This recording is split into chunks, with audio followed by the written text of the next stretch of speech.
These equations have several variables as well, and you're going to get one of the letters by itself. So the first thing I do is just decide what is it that you're trying to get by itself. In this first example here, I want to get A by itself, so I'm going to highlight A just to emphasize which one we would like to get alone. You ask yourself, what's on the same side of the equal sign as A? And it's this divide by 15. So what undoes dividing by 15 is multiplying by 15. So I'm going to multiply both sides by 15. To show that, I'm going to put a set of parentheses around that fraction, and then the 15 off to the side. What I do to one side, I do to the other. So I'm going to put a set of parentheses around the B, and then put the 15 out to the side to show multiply by 15. This multiply by 15 is getting rid of divide by 15. So on the left-hand side, the A is by itself. Okay, let's bring down the equal sign. And then this one right here, it is B times 15. It looks a little funny to write it that way. We're not playing bingo. It's not like B15. We usually write the number and then the letter to show multiplication of a number times a letter. So I'm going to change that to 15B.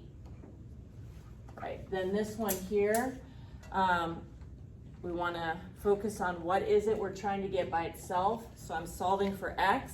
So I'm going to highlight the X there.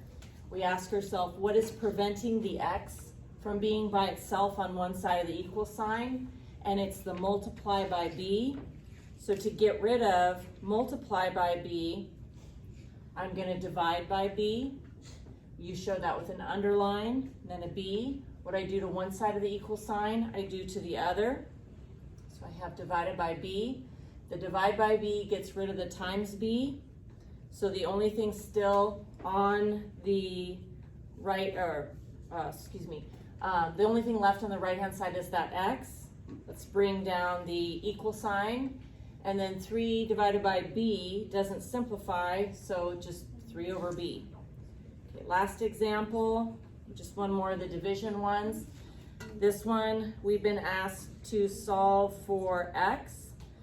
So I want to highlight that X, just to stay focused on that. And we ask ourselves, what's preventing the X from being by itself? And it's that multiply by V.